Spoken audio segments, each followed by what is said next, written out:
We have some breaking news. Celebrity chef Anthony Bourdain has died. This news just came down from CNN, which reports he committed suicide. Bourdain was just in Nashville about a year ago when he featured Music City on his series Parts Unknown. He took time to explore our city's music scene and visited everywhere from Husk to Martin's Barbecue and also Bolton's. The show earned him an Emmy. CNN says Bourdain was in France working on an upcoming show. His close friend, chef Eric Repair, found him in his hotel room this morning. Bourdain was 61 years old.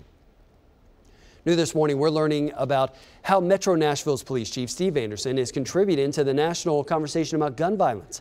He participated in the Police Executive Research Forum in Washington, D.C. yesterday about reviewing the mass shooting at the Waffle House. He explained how the shooter used a 30-round magazine and how James Shaw was able to intervene and stop that attack while the shooter was reloading. Police chiefs from all across the country are in D.C. to share their knowledge and try to come up with some ways to curb violence. We have some breaking news right now. Metro police are investigating after a man was injured in a stabbing. This happened near downtown. This happened on Korean Vets and 3rd Avenue South. Let's get straight to News Channel 5's Blake Rosnowski. She joins us live. What are you seeing out there right now, Blake? Well, Adam, now we've seen a bit more of the crime scene starting to take place here. You can see we've gotten some tape put up here on the scene. We're on Korean Veterans Boulevard, right at the corner of 3rd Avenue South. The good news I can report here is that although the homeless man was stabbed in the head, he is expected to be okay. They say that one homeless man stabbed another man. He was taken to the hospital to be checked out, but again, those injuries are considered minor. The other homeless man, who they believe to be the person who stabbed him, took off from the scene. No word yet on who that man is or any suspect description at this time. It's also not clear what was used for the crime or why it may have happened. Obviously, police officers just getting here not too long ago, so still kind of working through what exactly happened here. A little bit of a scary situation, though, so close to downtown with so many festivities, but everyone should be okay at this point. No reason for anyone to feel that they are in danger at this time. For now, live in downtown, Blake Rosnowski, News Channel 5. Thanks, Blake. We have developing news in the search for little Joe Clyde Daniels. Detectives may finally have their first lead in the search for the 5-year-old boy's body. A source close to that investigation tells News Channel 5 this is the toddler's blanket, and it was found just a few miles from the Daniels home. We're looking more into this, and coming up in our next half hour, we're going to tell you how family members were able to identify that blanket as Joe Clyde's. Happening today, the man and woman accused of murdering a Dixon County deputy are due in court. Stephen Wiggins and Erica Castro Miles are both charged in the death of Sergeant Daniel Baker.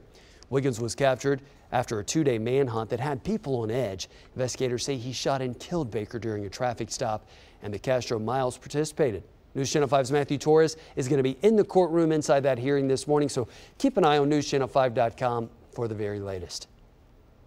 The man accused of killing his former boss with a hatchet will be held in jail in Kentucky for at least another week. Dominic McKelly is in the Warren County Jail after he was captured on I-65 near Bowling Green Tuesday. He's accused of killing Joel Pavola outside the Balance Fitness in Belmead Monday. Now, Pavola's family is thanking the community for their support. They released a statement yesterday saying Joel was taken from this world too soon, whether it be through his always changing hair color, his positive attitude, his unparalleled ability to listen, his witty sense of humor. Joel was a memorable man. He truly lived a bright and energetic life, and anyone who knew Joel was touched by his heart. And because of this, the community has suffered a great loss. That's the end of the quote there. And we have the family's full statement online, as well as a link to the GoFundMe account set up to help his widow and 5 children. A gunman is on the run right now after a shooting in the Kroger parking lot. This happened on East Thompson Lane.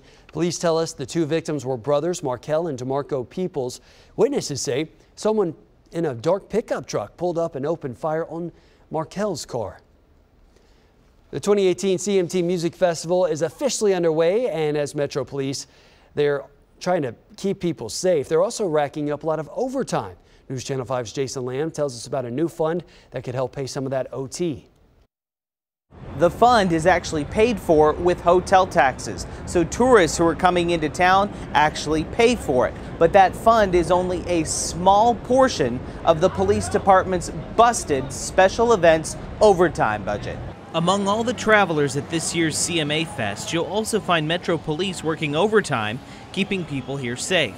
New this year, the CMA Fest will pay the overtime for the 38 Metro police officers within much of the CMA Festival footprint. Even so, events like CMA Fest have busted the police department budget for special event overtime this year.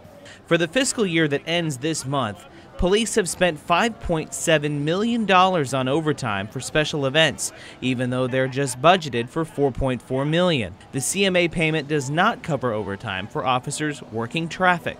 Police will be getting some help from the Nashville Convention and Visitors Corporation, offering a $150,000 grant to help with overtime expenses, all to keep Nashville's guests this weekend safe. When we see the police at every corner, you feel safe, so it's very important for us, and that's very good. Metro Police says they've actually made up savings elsewhere through police officer attrition, so they say they will not be going over their overall Metro Police budget.